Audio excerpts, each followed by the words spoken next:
जे गगन में महके पवन में हर एक मन में सद्भावना। नमस्कार विद्यार्थी मित्रों, सद्भावना स्कूल हळवदની YouTube चैनल में आपનું हार्दिक स्वागत है।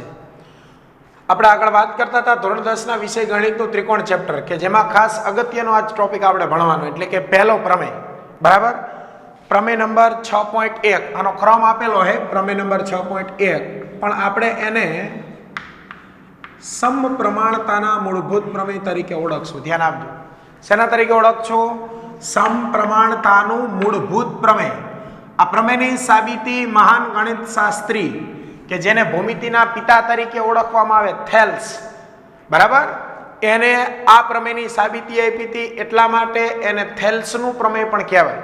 એટલે બોર્ડની પરીક્ષામાં ક્યારેક એવી રીતે પણ પૂછાય કે સમપ્રમાણતાનું મૂળભૂત પ્રમેય લખી સાબિત કરો, અથવા તો એવી રીતે પૂછાય થેલ્સનું પ્રમેય લખી સાબિત કરો।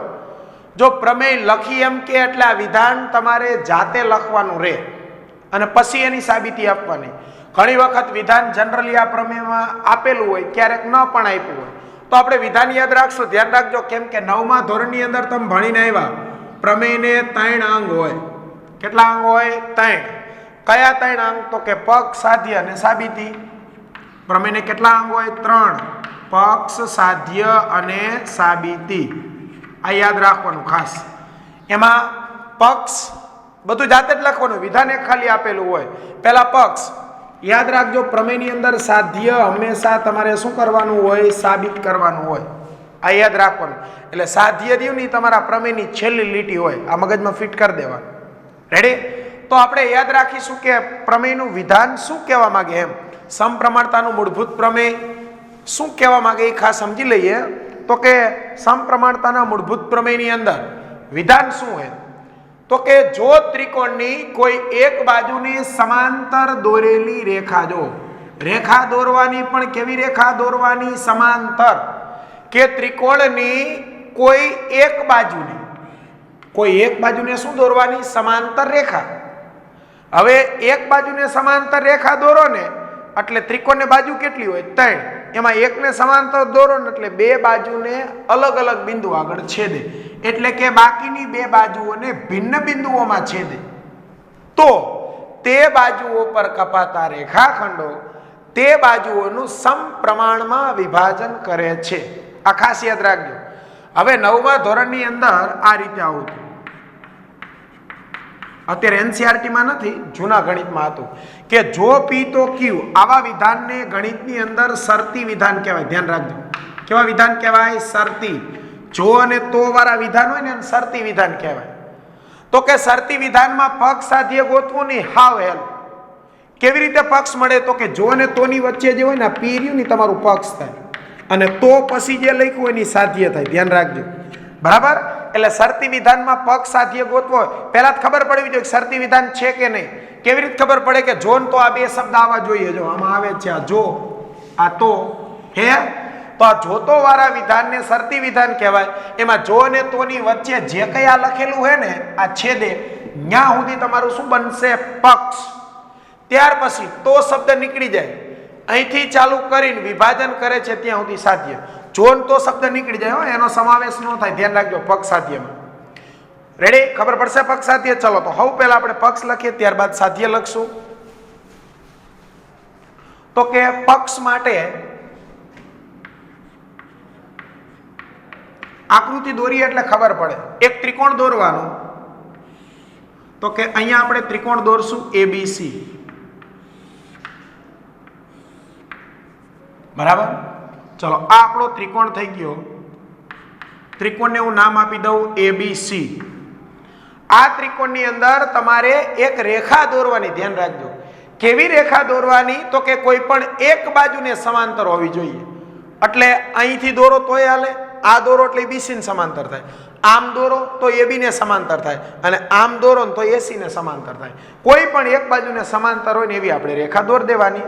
તો સૌ પ્રથમ હું BC ને સમાંતર રેખા દોરું। ધ્યાન રાખજો, સમાંતરનો મતલબ થાય એક જ સમતલમાં આવેલી એવી 2 રેખા કે જે એકબીજાને છેદે નહીં। તો બીસી ને સમાંતર રેખા દોરો એટલે બીસી ને એક્ઝેક્ટ સીધી જ આમ રેખા દોરવાની, આમ ત્રાસી નહીં દોરવાની, ધ્યાન રાખજો, નહીતર અનંત સુધી લંબાવતા એકબીજાને છેદે, છેદે તો સમાંતર કહેવાય નહીં, ખબર પડે? ચલો તો અહીંયા આપણે આને સમાંતર હું રેખા દોરી દઉં, આ રેખાને નામ આપશું આપણે એલ, બરાબર? શું નામ આપશું? રેખાને એલ. કોને સમાંતર? બીસી ને. તો કે અહીંયા બીસી ને સમાંતર આપણે રેખા દોરી, ધ્યાન આપજો, બીસી ને સમાંતર જે રેખા દોરી એ રેખાને નામ શું આપ્યું આપણે મિત્રો? એલ, બરાબર? આ બીસી ને સમાંતર રેખા. ચલો તો કે ત્રિકોણની કોઈ એક બાજુને સમાંતર દોરેલી રેખા, ત્રિકોણ કયો? એબીસી, એક બાજુ એટલે બીસી ને સમાંતર રેખા કઈ દોરી? એલ. તો સ્વાભાવિક જ છે, જો આને સમાંતર રેખા દોરી ને એ બાકીની બે બાજુ, જો શું લખેલું છે? બાકીની બે બાજુ. બાકીની બે બાજુ એટલે કોણ? એબી અને એસી. એને ભિન્ન બિંદુઓ, ભિન્નનો મતલબ થાય જુદા જુદા, એટલે કે જુદા જુદા બે બિંદુ આગળ છેદે આ જ રેખા. તો ખબર જ છે કઅહીંયા છેદે ને કઅહીંયા છેદે. અહીંયા નામ આપી દઈએ આપણે પી, અહીંયા નામ આપી દઈએ ક્યુ. ખ્યાલ આવ્યો? તો છેદે છે, આ આપણું પક્ષ પૂરું થઈ ગયું, બરાબર? ત્યાર પછી સાધ્યનો વિચાર કરીએ, લખીએ, હમણાં પક્ષ લખી દે, સાધ્ય લખી દે. ચલો, સાધ્ય શું કહેવા માંગશે? તો કે સાધ્યની અંદર એવું લખ્યું હોય કે બાજુઓ પર કપાતા રેખાખંડો. કઈ બાજુઓ? બાકીની બે બાજુઓ પર. તો બાકીની બે બાજુ કઈ? એબી અને એસી. એના ઉપર આ રેખા પસાર થાય એમ, તો જો એ બાજુ કપાય એટલે આ કપાતા રેખાખંડ કહેવાય. પહેલો ભાગ કયો પડ્યો? એપી, આ પહેલો ભાગ. ત્યાર પછી આ પીબી, એ બીજો ભાગ. આ બાજુ એક્યુ, આ બાજુ ક્યુસી. તો કે કપાતા રેખાખંડ લખી દે, એપી અને પીબી, એક્યુ અને ક્યુસી. આ ચાર ભાગ પડ્યા, ધ્યાન આપજો, કેમ કે બાજુ હતી એબી અને એસી, અહીંયા વચ્ચે આવી ગયું બિંદુ પી, એટલે પહેલો ભાગ એપી, બીજો ભાગ પીબી, આ બાજુ એક્યુ, અહીંયા નીચે ક્યુસી. ખ્યાલ આવ્યો? ચલો તો કે કપાતા રેખાખંડો તે બાજુઓનો, તે બાજુ એટલે એબી અને એસી નું સમપ્રમાણમાં, સમપ્રમાણનો મતલબ થાય ગુણોત્તર સરખો. શું થાય સમપ્રમાણનો મતલબ? ગુણોત્તર સમાન. તો ગુણોત્તર એટલે ભાગાકાર થાય, આ ભાગાકાર, સમાન એટલે વચ્ચે નિશાની બરાબરની. આ ગુણોત્તરની અંદર શું કરે છે? વિભાજન કરે છે. ખ્યાલ આવ્યો? શું કે સમપ્રમાણતાનું મૂળભૂત પ્રમેય કે ત્રિકોણમાં કોઈ એક બાજુને સમાંતર રેખા દોરવાની, તો આ રેખા દોરી, બાકીની બે બાજુનું એ જે રેખાખંડ કપાય ને એ કપાતા રેખાખંડોનું સમપ્રમાણમાં શું કરે? વિભાજન. કોણ વિભાજન કરે? રેખા. ખ્યાલ આવ્યો? તો આને કહેવાય સમપ્રમાણતાનું મૂળભૂત પ્રમેય. તો આ બનશે આપણું સાધ્ય, ધ્યાન રાખજો. કપાતા રેખાખંડ એટલે એપી અને પીબી, આ એપી અને પીબી, આ બાજુ એક્યુ અને ક્યુસી, એક્યુ અને ક્યુસી. સમપ્રમાણ શબ્દનો મતલબ થાય ગુણોત્તર, ગુણોત્તર એટલે ભાગાકાર, સમાન એટલે વચ્ચે નિશાની બરાબરની. તો એપી ના છેદમાં પીબી બરાબર એક્યુ ના છેદમાં ક્યુસી, આવું તમારે સાબિત કરવાનું થાય, ધ્યાન રાખજો, બરાબર?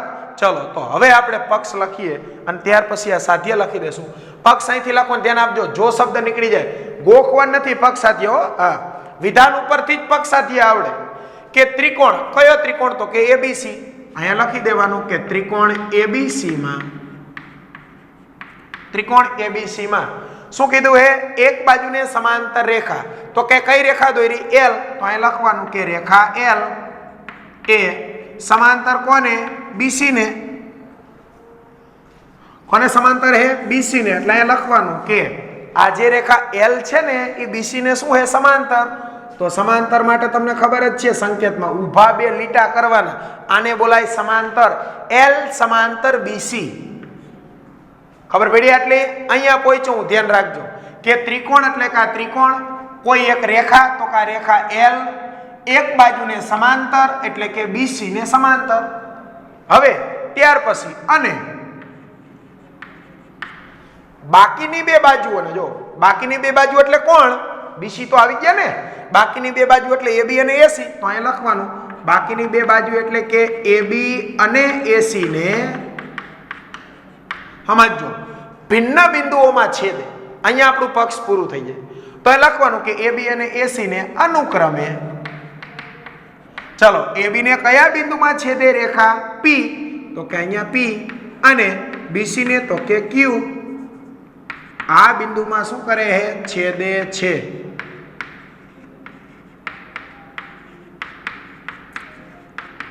ચલો ખ્યાલ આવ્યો? આ થઈ ગયું આપણું પક્ષ. ફરી વખત રિપીટ કરું, બરાબર સમજો પ્રમેય, ધ્યાન રાખજો, કેમ કે ખૂબ જ અગત્યનો પ્રમેય છે અને એકદમ સહેલો છે. કે પક્ષની અંદર તમારે જોડ તો શરતી વિધાન હતું, જો તો શબ્દ નીકળી જાય. ત્રિકોણ એટલે કે ત્રિકોણ આપણે લીધો એબીસી, એમાં રેખા એક એલ દોરી. કેવી રેખા દોરવાની? તો કે એક બાજુને સમાંતર, તો કે એલ બીસી ને સમાંતર હે, અને બાકીની બે બાજુ એટલે એ બી અને એસી ને એ ભિન્ન બિંદુઓ એટલે કે પી અને ક્યુ, આ બે બિંદુ આગળ શું કરે છે? છેદે છે. આ રીતે તમારે શું દોરવાની? રેખા એલ. ત્યાર પછી હવે સાધ્ય, પક્ષ પછી બીજું સાધ્ય આવશે, બરાબર? પક્ષ સાધ્યની અંદર શું કરવાનું? તો કે બાજુઓ પર કપાતા રેખાખંડો. બાજુ એટલે કે એપી, પીબી, એક્યુ, ક્યુસી. બાજુ એટલે તમારી એબી એસી છે, એમાં રેખા દોરી ને એટલે એ બાજુના શું પડે છે? ભાગ પડે. મતલબ એ બાજુના રેખાખંડની અંદર વિભાજન થાય. તો જે રેખાખંડ બને અહીંયા એપી, અહીંયા પીબી, અહીંયા એક્યુ ને અહીંયા ક્યુસી, એનું સમપ્રમાણમાં વિભાજન કરે. સમપ્રમાણનો મતલબ થાય ગુણોત્તર સરખો. ગુણોત્તર એટલે ભાગાકાર, તો કે એનો ભાગાકાર સરખો થવો જોઈએ. ચલો, તો અહીંયા એપી, અહીંયા પીબી, તો અહીંયા લખવાનું આ એપી, પછી અહીંયા પીબી, સામેની બાજુ જોવા જાવ તો એક્યુ અને ક્યુસી, આ એક્યુ, આ ક્યુસી. સમપ્રમાણ એટલે આ ગુણોત્તરનો મતલબ થાય આ ભાગાકાર, અને સમાન એટલે વચ્ચે નિશાની બરાબરની. ખબર પડી? તો આપણે આ પ્રમેયની અંદર શું સાબિત કરવાનું? એપી ના છેદમાં પીબી બરાબર એક્યુ ના છેદમાં ક્યુસી. દરેક વિદ્યાર્થીએ ખાસ ધ્યાન રાખવાનું, પ્રમેયની અંદર સાધ્ય હંમેશા સાબિત કરવાનું હોય. એટલે સાધ્ય રહ્યું ને એ પ્રમેયની છેલ્લી લીટીમાં આવે. પ્રમેય પૂરો થાય ત્યાં સાધ્ય હોય. ખબર પડી? ચલો હવે આપણે સાબિતી તરફ જઈએ. બરાબર ધ્યાન આપજો સાબિતીમાં, કે આ પ્રમેય આપણે કેવી રીતે સાબિત કરવાનું. ચલો, તો એના માટે આ પ્રમેય આપણે ત્રિકોણના ક્ષેત્રફળના સૂત્ર ઉપરથી સાબિત કરવો. શેના ઉપરથી સાબિત કરવો? ત્રિકોણનું ક્ષેત્રફળ. તો ત્રિકોણના ક્ષેત્રફળનું સૂત્ર 1/2 પાયો ગુણ્યા વેધ. ચલો, પાયા તરીકે ત્રિકોણની કોઈ પણ બાજુનો ઉપયોગ કરી શકાય, પણ વેધ નથી. તો પહેલું કામ વેધ દોરી દઈએ. ધ્યાન આપજો. ચલો, કયા વેધ દોરવાના? તો કે આ બિંદુ પી માંથી હું આના ઉપર વેધ દોરું. કઈ બાજુ? એસી ઉપર. વેધને નામ આપી દેવાનું ક્યુ એન. શું નામ આપ્યું? ક્યુ એન. વેધ હંમેશા એના પાયાને લંબ જ હોય. સમજો, વેધ દોરું. બીજો વેધ ક્યુ માંથી સામેની બાજુ એટલે કે એબી ઉપર દોરવાનો, એને નામ આપવાનું ક્યુ એમ. વેધ કેવો હોય? હંમેશા લંબ જ હોય. ખબર પડી? ચલો, તો બે વેધ દોર્યા. ત્યાર પછી શું કરવાનું? તો કે નીચે આ બેન જોડી દેવાના. કોને? બી ને ક્યુ ને જોડો, સી ને પી ને જોડો. રેડી? આટલું કામ કરવાનું. હવે શું કરવાનું? જો પ્રમેયમાં એક વસ્તુ યાદ રાખવાની, આપણે 4 પ્રમેય ભણશું. 4 પ્રમેયમાં રકમની અંદર આપ્યા સિવાય આકૃતિમાં તમે જે કઈ સુધારો વધારો કરો ને એ સાબિતીની પહેલી જ લીટીમાં લખી દેવાનું. ક્યારેય ભૂલ કરવાની નહીં. તો આપણે પહેલી જ લીટીમાં આલો એ સુધારો લખો. ધ્યાન આપજો. તો કે સુધારો શું કર્યો? તો કે મેં બે વેધ દોર્યા. કયા બે વેધ દોર્યા? તો કે પીએન અને ક્યુએમ. ક્યુએમ વેધ દોર્યો કોના ઉપર? એબી ઉપર. તો અહીંયા લખવાનું કે ક્યુએમ લંબ એબી. ત્યાર પછી બીજો કયો વેધ? પીએન કોના ઉપર દોર્યો? એસી ઉપર. એટલે લખવાનું કે પીએન લંબ એસી. ત્યાર પછી બીજું શું દોર્યું? બીક્યુ અને સીપી. તો અહીં લખવાનું કે બીક્યુ અને સીપી. આટલું શું કરો? દોરો. ખ્યાલ આવ્યો? હાલો, આ આપણે ખાસ યાદ રાખવા કે બે વેધ દોર્યા. કયા બે વેધ દોર્યા? તો કે પીએન અને ક્યુએમ. ક્યુએમ વેધ દોર્યો, એનો પાયો કયો? તો કે ત્રિકોણની બાજુ એબી. પછી અહીંયા પીએન વેધ દોર્યો, એનો પાયો કયો? તો કે એસી. ખ્યાલ આવ્યો? ચલો, હવે શું કરવાનું? તો કે હવે આપણે સાબિતી માટે ત્રિકોણના ક્ષેત્રફળના સૂત્રનો ઉપયોગ કરવો. સમજો. તો કે અહીંયા લખીશું કે ત્રિકોણનું ક્ષેત્રફળ બરાબર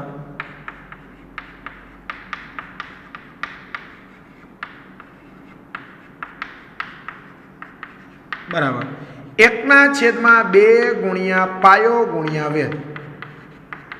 આ ત્રિકોણનું ક્ષેત્રફળ. ધ્યાન રાખજો. શું હે ત્રિકોણનું ક્ષેત્રફળ? 1/2 પાયો ગુણ્યા વેધ. આ યાદ રાખવાનું. હવે શું કરવાનું? તો કે તમારે અહીંયા ત્રિકોણના ક્ષેત્રફળ મેળવવાના છે. ચાર ત્રિકોણ હે, નામ યાદ રાખજો ખાસ. તો કે પહેલા આટલા ભાગને હું કાઢી નાખું, આ ભાગ રહ્યો નીચેનો આટલો, આ ભાગ કાઢી નાખું ને એટલે જો અહીંયા એ ક્યુ બી, એમાં પીક્યુ દોરો એટલે બે ત્રિકોણ ઉપર બનશે. પહેલો ત્રિકોણ કયો? એ પી ક્યુ, આ ઉપરનો ત્રિકોણ ધ્યાન આપજો. એ પી ક્યુ એટલે આ ત્રિકોણ, જો આ એ, પછી આ પી અને આ ક્યુ, આ એ પી ક્યુ, આ પહેલો ત્રિકોણ લેવાનો. સમજજો, ગુણોત્તર જોઈએ ખાસ ધ્યાન રાખજો. એટલે બે ત્રિકોણ પસંદ કરવાના. રેડી? એપી ક્યુ અને નીચે લેશું આ પીબી ક્યુ, આ ત્રિકોણ, આ પી પછી આ બી અને આ ક્યુ, આ પીબી. રેડી? એટલે આજે મેં દોર્યું ઉપરનો એપી ક્યુ, નીચેનો પીબી ક્યુ, આ ભાગને ધ્યાનમાં લેવાનો નહીં.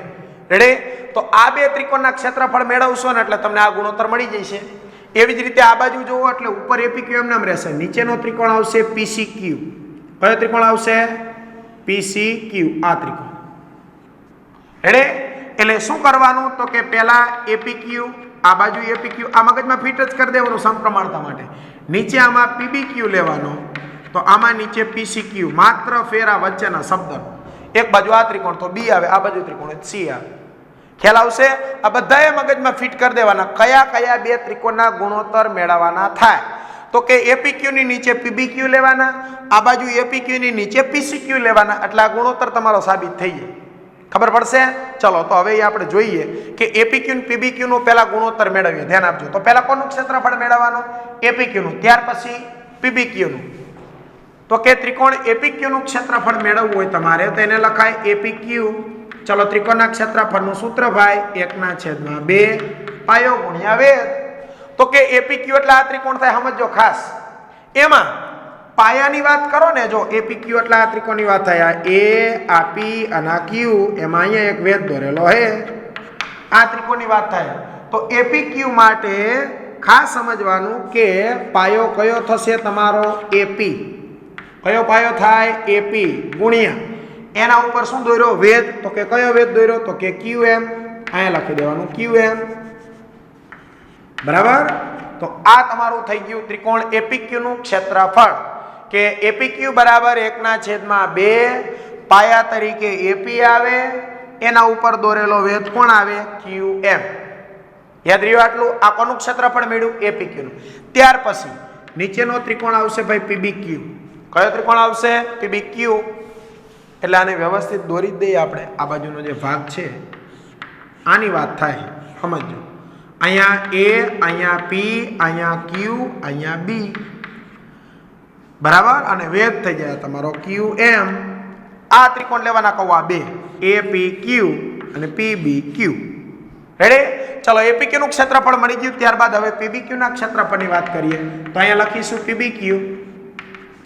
પીબી ક્યુ નું ક્ષેત્રફળ જો તમારે મેળવવું હોય તો શું કરવાનું? ખાસ સમજો, આ ત્રિકોણ છે આપણો પીબી ક્યુ, એનો પાયો કયો થશે ભાઈ? પીબી. તો અહીંયા લખી દેવાનું 1/2 પાયો કોણ આવે? પીબી, એના ગુણ્યા. ચલો પીબી ઉપર વેધ દોર્યો હે? તો કે ભાઈ ના, પીબી ઉપર વેધ દોરેલો નથી. ખાસ ધ્યાન રાખજો. પણ જે વેધ તમે દોર્યો, કયો વેધ? ક્યુ એમ. એ ક્યાં? એપી ઉપર એ નથી દોર્યો. દોર્યો તો ના. કોના ઉપર દોર્યો હે? એબી. ખાસ સમજો, એટલે કે એબી રહ્યો ને એ તમારો મૂળ પાયો છે. કયા ત્રિકોણ માટેનો? એપી બી માટેનો. એમાં તમે અહીંયા બે ત્રિકોણ બનાવ્યા. ધ્યાન રાખજો. તો સમાન પાયા ઉપર બે નહીં, કદાચ ગમે એટલા ત્રિકોણ બનાવો પણ એનો વેધ ક્યારેય બદલાય નહીં. દરેક ત્રિકોણ માટે વેધ સામાન્ય જ રહે. સમજાય છે? કેમ કે આ જે વેધ રહ્યો ને એ તમે આ સામાન્ય પાયા ઉપર દોરેલો, અને એમાંથી બે ત્રિકોણ એપી ક્યુ અને પીબી ક્યુ. તો ત્રિકોણ બદલાય પણ વેધ બદલાય નહીં. કેમ કે આ વેધ રહ્યો ને એ કોના ઉપર દોરેલો ભાઈ? એબી ઉપર દોરેલો. જો ક્યુ એમ લંબ એબી. ખ્યાલ આવ્યો? એટલે ખાસ ધ્યાન રાખજો, અહીંયા પણ વેધ તમારો પીબી ક્યુ ની વાત કરતા હોય ને તો પાયો પીબી થાય પણ વેધ તો કયો થાય? ક્યુ એમ જ થાય. ખબર પડશે? આ ખાસ ધ્યાન રાખજો. ચલો હવે શું કરવાનું? તો કે આનો ભાગાકાર કરી દો એટલે જવાબ મળી જશે. તો કે આ બેનો ભાગાકાર કરીએ એટલે શું થાય? તો કે અહીંયા એપી ક્યુ આવે, બરાબર, નીચે પીબી ક્યુ આવે. ભાગાકાર કરો તો કે 1/2 અહીંયા એપી, નીચે ક્યુ એમ, છેદમાં 1/2 અહીંયા પીબી, એના ગુણ્યા ક્યુ એમ. QM શું થઈ જાય? ઉડી જાય. 1/2 શું થઈ જાય? ઉડી જાય. તો વધ્યું શું? તો કે APQ ના છેદમાં PBQ બરાબર APQ ના છેદમાં PBQ બરાબર ઉપર AP વધ્યા અને નીચે PB વધ્યા. આને તમારે કહી દેવાનું સમીકરણ નંબર 1. ચલો ખ્યાલ આવ્યો? ફરી વખત સમજાવું, ધ્યાન આપજો. કયા બે ત્રિકોણ લીધા હતા ભાઈ? તો કે આ બે ત્રિકોણની વાત થતી હતી. આ આકૃતિમાં હોય એ દોરવાના એટલે ખબર પડે તમને. આ APQ અને અહીંયા B એમ. પહેલો ત્રિકોણ લીધો તો APQ એટલે પાયો એનો આ AP થાય. જો આ જ પાયો પસંદ કરો ને એનું કારણ છે કે વેધ એના ઉપર જ દોરેલો. કોના ઉપર? AB ઉપર. આના ઉપર વેધ દોર્યો છે. કયો વેધ દોર્યો? QM. કયો વેધ દોર્યો છે? QM. એટલે QM વેધ દોર્યો કોના ઉપર દોર્યો ભાઈ? AB ઉપર. એટલે APQ ની વાત કરો ને તો પાયો એનો AP થઈ જાય, પરંતુ વેધ કયો રહે? QM. પછી નીચે PBQ ની વાત કરો ને, ત્રિકોણ બદલાય ને એટલે એનો પાયો બદલાય પણ વેધ બદલાય નહીં. આ યાદ રાખવાનું. શું યાદ રાખવાનું? કેમ કે બે ત્રિકોણ એક સમાન પાયા ઉપર આવેલા. કોના ઉપર? AB ઉપર. એટલે કે ત્રિકોણ બદલાશે એમ એનો પાયો બદલાય પણ વેધ બદલાશે નહીં. કેમ કે જે તમે વેધ દોર્યો હે ને એ વેધ આપણે આ AB ઉપર દોર્યો, નથી AP ઉપર દોર્યો કે નથી PB ઉપર દોર્યો. ખબર પડે હે? એટલે ખાસ યાદ રાખવાનું. APQ માટે ગણો તો પાયો AP થાય, એનો વેધ QM થાય. નીચે PBQ ની વાત કરો તો પાયો PB થાય, પરંતુ વેધ તો કયો થાય? QM જ થાય. આવડે આટલું જ. ચલો હવે બીજા બે ત્રિકોણ APQ PBQ આવી ગયા. હવે APQ અને PCQ આવશે. ચલો તો ફરી પાછા બીજા બે ત્રિકોણના ક્ષેત્રફળ મેળવીએ કે APQ અને PCQ. ચલો તો APQ નું ક્ષેત્રફળ મેળવવાનું, નીચે PCQ નું મેળવવાનું, પાછો એ બેનો ભાગાકાર કરવાનો. APQ હવે આ બાજુ નહીં, હવે આ બાજુ લેવાનો. ધ્યાન આપજો. ચલો હવે બાકીના બે ત્રિકોણ એટલે કે આની વાત થાય છે, ખાસ સમજજો. આ APQ અને અહીંયા C. રેડી? ચલો કયા બે ત્રિકોણ? APQ અને PCQ. રેડી? ચલો તો આના માટે શું કરવાનું? તો કે આ ત્રિકોણનું મારે ક્ષેત્રફળ મેળવવું. તો એનો પાયો કયો થાય ભાઈ? 1/2. પાયો થઈશે AQ, એના ગુણ્યા એનો વેધ. તો કે વેધ દોરેલો છે ભાઈ PN. આ PN વેધ રહ્યો ઈ કોના ઉપર દોરેલો છે? AC ઉપર. નથી AQ ઉપર દોર્યો કે નથી QC ઉપર દોર્યો. ધ્યાન રાખજો, આ ભૂલ નથી કરવાની તમારે. બરાબર? કેમ કે સામાન્ય પાયા ઉપર વેધ દોરો. જેમ જેમ ત્રિકોણ બદલાશે ને એમ એના વેધ બદલાય નહીં, માત્ર વેધ એક જ રહેશે. બદલાશે શું? માત્ર પાયો. એટલે ત્રિકોણ બદલાય એટલે એનો પાયો બદલાશે પણ વેધ નહીં બદલાય. ખાસ ધ્યાન રાખવાનું. ચલો તો કે APQ ની વાત થતી હોય ને ત્યારે પાયો ભાઈ AQ આવે ને એના ઉપર દોરેલો વેધ આવશે PN. આ ખાસ ધ્યાન રાખજો. એવી જ રીતે નીચે જોઈએ બીજો ત્રિકોણ. ચલો તો કે આમાં 1/2 PCQ એટલે આ ત્રિકોણ થયો ને. ચલો તેનો પાયો કોણ થાય ભાઈ? QC. એટલે કે PCQ માટે 1/2 એનો પાયો થશે QC. વેધ મેં તમને હમણાં કીધું એમ, ત્રિકોણ બદલાણો, પાયો બદલાય, વેધ કયો રહેશે? એમાં પણ PN જ રહે. આ કોઈએ ભૂલ નહીં કરવાની. રેડી? ચલો હવે અહીંયા ગુણોત્તર લઈ લઈએ. એટલે કે અહીંયા કોનો કોનો ગુણોત્તર આવશે ભાઈ? તો કે APQ અને PCQ. 1/2 ના 1/2, AQ ના AQ, PN ના PN. એવી જ રીતે નીચે 1/2 ગુણ્યા QC ગુણ્યા PN. ચલો ભાઈ PN શું થઈ જાય? ઉડી જાય. 1/2 પણ ઉડી જાય. તો કે ઉપર APQ છે ને નીચે PCQ છે. બરાબર? અહીંયા AQ અને અહીંયા QC. આ થઈ ગયું તમારું સમીકરણ નંબર 2. ખ્યાલ આવ્યો? ખાસ ધ્યાન રાખવાનું. ચલો હવે સાધ્ય ઉપર જો તમે ધ્યાન કરવા જાવ ને તો અહીંયા APPB જોઈ. ચલો તો કે APPB આવી ગયા સમીકરણ 1 માં. પછી અહીંયા AQQC જોઈ તો કે સમીકરણ 2 માં AQQC આવી ગયા. પણ ખાલી ઘટે હે એટલું જો સમજો. સાધ્યમાં તમારે જોઈ AP ના છેદમાં PB આટલું તો મળી ગયું હે ને, પણ માત્ર ખાલી આ નથી મળ્યું. શું? વચ્ચે બરાબરની નિશાની નથી. તો કઈ બરાબરની નિશાની ક્યારે આવે? તો કે બે સમીકરણની જો ડાબી બાજુ હરખી હોય ને તો જમણી બાજુ હરખી લખાય. તો કે આની ડાબી બાજુ જોવા જાવ તો APQ, આમાં APQ, અહીંયા નીચે PPQ હે, અહીંયા નીચે PCQ. ધ્યાન રાખજો ખાસ શું કહું હોય, અહીંયા PQ, અહીંયા PCQ, છેદ બેયના અલગ અલગ છે. તો કે હવે ગમે એમ કરીને તમારે આ બેના ક્ષેત્રફળ, આ બે ક્ષેત્રફળ હે ને, આ PBQ નું ક્ષેત્રફળ, આ PCQ નું ક્ષેત્રફળ, તો કે ગમે એમ કરીને PBQ અને PCQ ના ક્ષેત્રફળ એક સરખા લાવી દો ને એટલે ડાબી બાજુ અને જમણી બાજુ બે હરખી થઈ જાય. તો અહીંયા વચ્ચે બરાબરની નિશાની લખાય. બાકી વચ્ચે બરાબરની નિશાની ન લખાય, ધ્યાન રાખજો. તો હવે શું કરવાનું? તો કે ભાઈ PBQ અને PCQ ના ક્ષેત્રફળ ગમે તેમ કરીને સમાન બતાવી દો. ચલો તો આપણે એ બતાવીએ, ધ્યાન આપજો. કેવી રીતે સમાન થશે એ ખાસ સમજવાનું. હું કયા બે ત્રિકોણની વાત કરું? હું PBQ અને PCQ. ચલો તો આ PBQ, આ છે PCQ, એ બે ત્રિકોણનું ધ્યાન આપીએ ને તો તમને જો ધ્યાન આપજો ભાઈ, એ PBQ અને PCQ રહ્યા ને એ આવા કંઈક ત્રિકોણ હોય એવું લાગે છે એમ. હા, આ રીતે ધ્યાન આપજો. આ P, આ Q, અહીં રેખા કઈ હે L, આ B, આ C, આ PBQ ત્રિકોણ, આ PCQ ત્રિકોણ. આને ઘડીક કાઢ નાખીએ, હાલો ધ્યાન આપજો. તો કે અહીંયા બે ત્રિકોણ દેખાય તમને, અહીંયા ઊંધા દોરેલા હે, બરાબર, પણ તમારે થોડું સમજી લેવાનું આકૃતિમાં. ચલો આ PBQ ત્રિકોણ, આ PCQ ત્રિકોણ. હવે આ બે ત્રિકોણ રહ્યા ને એનો પાયો જુઓ તો કોણ હે? PQ. એટલે મતલબ બેનો પાયો સમાન હે ને, એનો મતલબ એવો કે આ બે ત્રિકોણ સમાન પાયા ઉપર આવેલા. ક્યાં આવેલા બે ત્રિકોણ? સમાન પાયા. કયો પાયો? PQ. કયા બે ત્રિકોણ? PBQ, PCQ, એ સમાન પાયા ઉપર આવેલા. ત્યાર પછી બીજું શું જોવા મળે? તો કે જો એક રેખા આ L અને બીજી રેખા ગણો તો આ BC.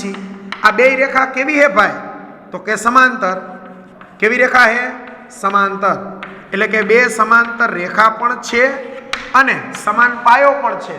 તો 9મું ધોરણ યાદ કરો. 9મા ધોરણના ત્રિકોણ ચેપ્ટરનો પ્રમેય કે સમાન પાયા અને બે સમાંતર રેખાની વચ્ચે આવેલા ત્રિકોણના ક્ષેત્રફળ હંમેશા સમાન હોય છે. ખબર પડે શું કહું? કે સમાન પાયો એટલે કયો? PQ. બે સમાંતર રેખા કઈ? તો કે L અને BC. આ બે તો સમાંતર જ છે જો. એટલે કે સમાન પાયા અને બે સમાંતર રેખાની વચ્ચે આવેલા ત્રિકોણના ક્ષેત્રફળ હંમેશા કેવા હોય? સમાન જ હોય.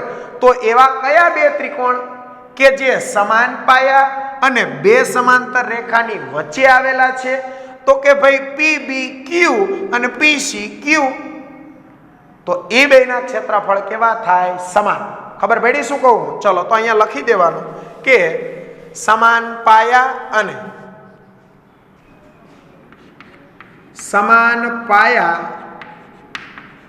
અને બે સમાંતર રેખા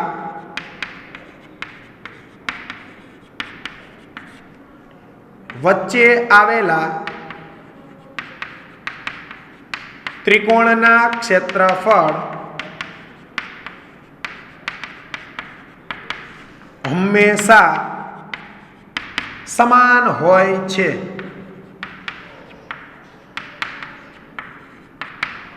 ચલો યાદ રહેશે. આ લાઈન ખાસ યાદ રાખો. આ લાઈન શેના માટે લખી? તો કે AP છેદમાં PB, AQ છેદમાં QC આવી ગયા હતા, પણ મારે વચ્ચે ખાલી બરાબરની નિશાની લખવી, એના માટે આ કામકાજ થાય. ધ્યાન આપજો. રેડી?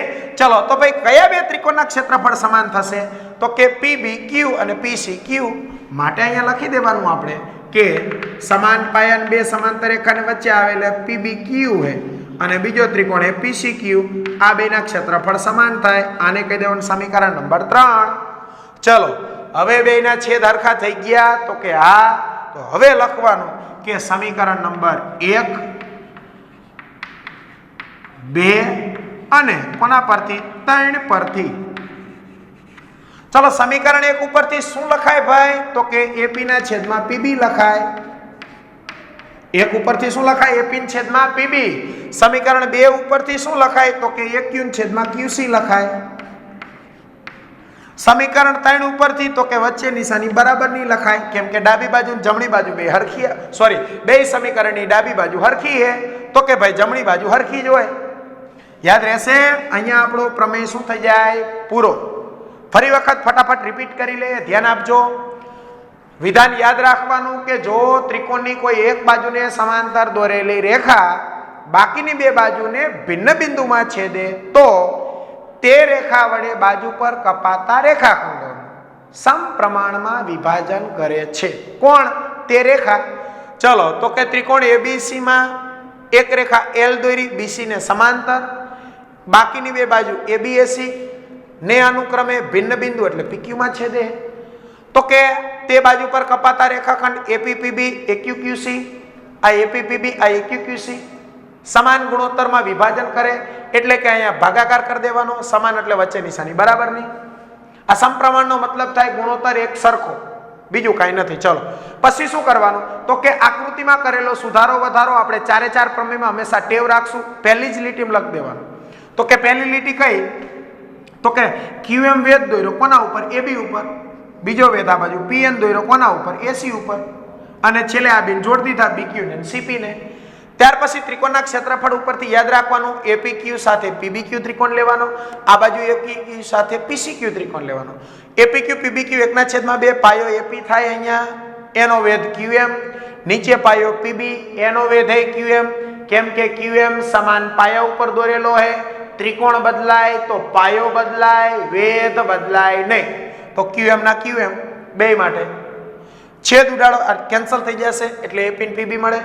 એવી જ રીતે આ બાજુ માટે બે ત્રિકોણ APQ અને PCQ, એમાં પણ પાયો AQ સાથે વેધ PN, અહીંયા QC એમાંય વેધ PN, છેદ ઉડાડો AQQC વધશે.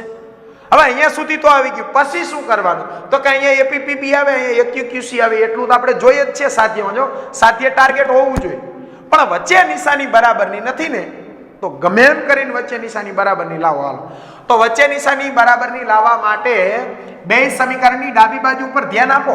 અંશમાં તો APQ જ છે, પણ છેદ હરખા નથી. આ બેને હરખા કરો ગમે એમ કરીને. કોને? PBQ ને PCQ ને. તો કે એને સમાન કરવા માટે બે ત્રિકોણ જોવો ને, તો કે આ PBQ અને PCQ સમાન પાયો PQ છે અને બે સમાંતર રેખા એ L અને BC. તો 9મા ધોરણમાં તમે ત્રિકોણ ચેપ્ટરમાં એવો પ્રમેય ભણ્યા કે સમાન પાયા બે સમાંતર રેખાની વચ્ચે જો ત્રિકોણ આવેલા હોય ને તો એના ક્ષેત્રફળ હંમેશા હરખા જ હોય. તો કે આપણે જોતું તી જડી ગયું, આ બે એવા જ છે ત્રિકોણ, સમાન પાયા બે સમાંતર રેખાની વચ્ચે જ આવેલા છે, તો એના ક્ષેત્રફળ સમાન જ હોય. તો લખવાનો APBQ ને PCQ વચ્ચે નિશાની બરાબરની નંબર 3 માટે સમીકરણ 1, 2, 3 નો ઉપયોગ કરવાનો. 1 ઉપરથી APPB લખાય, 2 ઉપરથી AQQC લખાય અને 3 ઉપરથી વચ્ચે નિશાની બરાબરની લખાય. અહીંયા આપણો પ્રમેય શું થઈ જાય? પૂરો. આશા રાખું કે પ્રમેય તમને વ્યવસ્થિત સમજાણો હશે. ખાસ પાકી નોટની અંદર વ્યવસ્થિત લખી દેવાનો. ન આવડે તો 2 વખત જોઈ લેવાનો, ફરી પાછો લખવાનો. સતત મહાવરો કરશો તો પ્રમેય આવડી જશે, અઘરો નથી. બરાબર?